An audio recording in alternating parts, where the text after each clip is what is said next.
Kami dari Aproton. Latar belakang dari produk digital kami adalah pendidikan di Indonesia masih menghadapi dua masalah besar. Menurut survei yang dilakukan oleh Hutasud dan kawan-kawan pada tahun 2025, sekitar 73% guru honorer menerima penghasilan di bawah 2 juta rupiah. Dan bahkan 20% diantaranya masih mendapat kurang dari 500.000 rupiah per bulannya. Dari sisi pelajar, menurut Jurnal Karya Hidayat, munculnya layanan bimbingan belajar yang berlangganan yang cukup mahal untuk menciptakan jurang prestasi yang semakin melebar. Oleh karena itu, guru layak mendapatkan apresiasi yang lebih baik, serta pelajar juga layak mendapatkan akses bantuan belajar yang lebih mudah dan terjangkau. Oke, selanjutnya alur proses bisnis yang telah kami rancang untuk platform Humana. Yang pertama adalah pendaftaran dan verifikasi, kemudian pengelolaan materi dan jadwal, yang ketiga pencarian dan matching cerdas, yang keempat reservasi sesi on demand, dan yang kelima interaksi dan aktivitas belajar secara langsung, dan yang terakhir penyelesaian sesi. Berdasarkan proses bisnis yang sudah dijelaskan, berikut adalah kebutuhan fitur dari produk kami. Yang pertama ada profile dan autentikasi yang meliputi registrasi atau pendaftaran, login atau masuk, verifikasi akun, dan pelengkapan profile.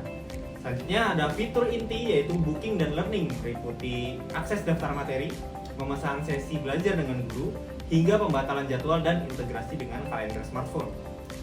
Selanjutnya ada fitur pembayaran dan terakhir ada fitur komunikasi dan support seperti chat, melihat riwayat pesanan, hingga memberikan feedback. Pada bagian ini, saya akan menjelaskan mental model dari dua sisi, yaitu murid dan guru. Yang pertama, dari sisi murid, alurnya dimulai dari login, mencari pengajar, memilih jadwal, memesan sesi, dan melakukan pembayaran. Sedangkan dari sisi guru, dimulai dari registrasi, verifikasi, mengisi profil, mengatur jadwal, menerima pesanan, hingga mengajar. Dalam proses tersebut, kami menemukan beberapa poin-poin, contohnya seperti form yang terlalu panjang dan jadwal yang terbatas pada murid, serta notifikasi yang terlambat pada guru. Hal ini menunjukkan bahwa alur sudah sesuai kebutuhan user, namun masih perlu perbaikan agar lebih efisien dan mudah digunakan. Pada bagian hierarchical task analysis, kita memiliki 5 tugas utama. Yang pertama adalah pemesan sesi belajar, yang dimana nanti murid akan melakukan pemilihan materi, dilanjut dengan melakukan mencari guru, dan melakukan pembayaran setelah mendapatkan guru. Yang kedua ada melakukan pembayaran, yang itu dimana nanti murid akan masuk ke halaman pembayaran, memilih metode pembayaran dan melakukan konfirmasi pembayaran. Yang ketiga, mengonfirmasi jadwal. Di sisi guru akan membuka halaman sesi dan melakukan penyetujuan jadwal. Yang keempat adalah memberikan feedback oleh murid. Murid akan membuka halaman history, lalu murid akan memberikan rating dan feedback kepada guru. Yang kelima dan terakhir ada memberikan pesan. Murid atau guru akan masuk ke halaman chat, lalu memilih siapa yang akan diberikan pesan. Sistem ini memfasilitasi interaksi antara guru dan murid mulai dari registrasi, pemasaran sesi, konfirmasi jadwal, hingga pembayaran. Setelah sesi, transaksi dicatat dalam history dan murid memberikan feedback. Proses ini terorganisir untuk memastikan pengalaman pembelajaran yang efisien dan terstruktur. Aplikasi ini menggunakan warna primer biru yang mencerminkan dunia pendidikan serta memberikan kesan terpercaya dan nyaman di mata.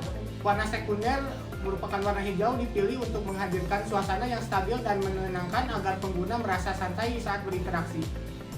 Tipografi menggunakan font Poppins karena tampil profesional namun tetap modern dan mudah dibaca. Elemen tombol dibuat dengan sudut melengkung untuk memberikan kesan lembut, modern, dan tidak kaku. Ikon bergaya outline dipilih agar tetap minimalis, sederhana, dan mudah dipahami. Sementara itu gambar atau logo menggunakan desain vektor minimalis yang menyampaikan informasi secara cepat dan intuitif. Secara keseluruhan, seluruh elemen dirancang untuk menghadirkan pengalaman yang nyaman, jelas, dan profesional. Lalu ada struktur menu dan sistem. Di sini kita memiliki 5 menu. Yang pertama adalah home atau main menu, yang kedua adalah history menu, yang ketiga pesan sesi menu, dan yang keempat adalah chat menu, dan yang terakhir adalah profile menu. Berikut adalah skema navigasi yang kami gunakan untuk mempermudah user dalam menavigasi dalam aplikasi kami.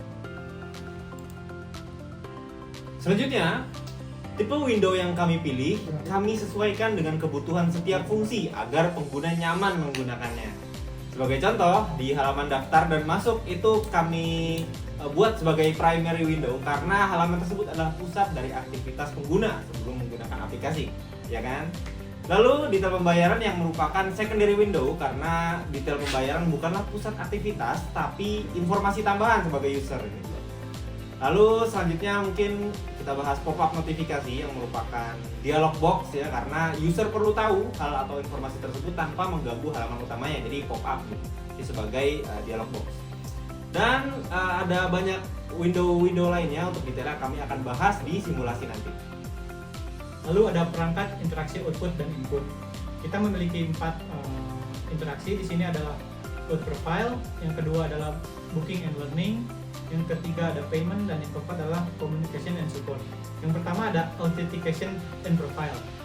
Ada registrasi akun, login pengguna, dan melengkapi profil yang menggunakan perangkat input touchscreen ataupun keyboard.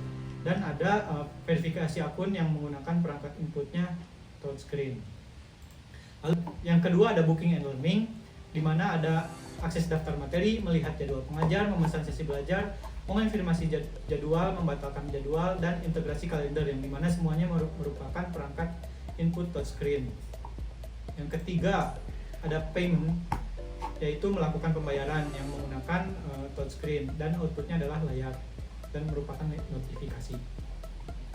Yang terakhir adalah communication and support, di mana ada mengirim pesan dan melihat riwayat pesan, yang merupakan perangkat inputnya yaitu touchscreen dan virtual keyboard yang dioutputkan oleh layarnya. Lalu ada notifikasi yang outputnya ada di layar. Yang terakhir ada memberi feedback, inputnya menggunakan touchscreen dan virtual keyboard, perangkat outputnya dari layar.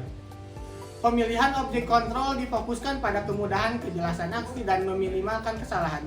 Form login dan edit profile menggunakan text field dan primary button karena familiar dan menegaskan aksi. Dashboard memakai tab bar untuk menavigasi secara cepat dan grid view agar tampilan rapi. Halaman pemilihan menggunakan drop down button dan text field untuk membatasi input dan mengurangi kesalahan. Metode pembayaran menggunakan button karena hanya satu pilihan. Navigasi memakai ikon button dan tab bar untuk akses cepat dan perpindahan halaman. Rating menggunakan slider atau star rating agar feedback mudah.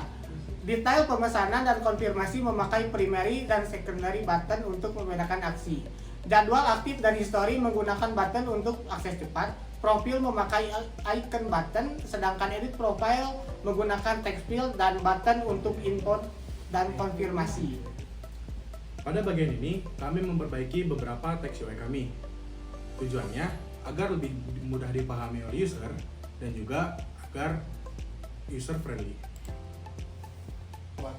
Selanjutnya, kami menggunakan 3 pendekatan utama, yaitu assistance, guidance, dan feedback. Oke, selanjutnya mockup yang kita perbaiki dari awal dan yang sudah fixnya. Ini untuk splash screen, ini untuk masuk, ini untuk daftar, ini untuk home screen-nya, dan kemudian ini halaman pesan sesi, riwayat sesi, detail riwayat, review riwayat sesi, halaman chat, ruang chat, halaman profil, halaman edit profil, halaman pelajaran, halaman materi, dan deskripsi materi. Nah, ini berikut justifikasi perubahan desain yang kita ubah dari awal hingga jadi yang terakhir. Ya, kurang lebih seperti itu. Dan ini untuk kontribusi anggota kita, dan ini juga link Google Drive kita. Ya, terima kasih. Assalamualaikum warahmatullahi wabarakatuh. Berikut adalah simulasi aplikasi dari Humana di Figma. Nah, kita mulai dari splash screen, kita masuk ke halaman login, kemudian kita masuk ke homepage. Dari homepage kita bisa ke activity, melihat jadwal aktif dan riwayat sesi. Nah, di jadwal aktif kita bisa mengintegrasikan ke kalender dan notifikasi. Oke, kita ke halaman chat. Di sini ada kontak-kontak guru dan kita masuk ke room chat. Oke, kita langsung ke profile. Di sini profile dan kita bisa edit basic profile untuk mengedit. Oke, kemudian kita akan memesan sesi. Di sini kita bisa memesan sesi dan memilih metode pembayaran yang kita inginkan, kemudian lakukan pembayaran. dan tunggu akan sukses pembayarannya. Jika sukses, akan kembali ke homepage kembali. Terima kasih.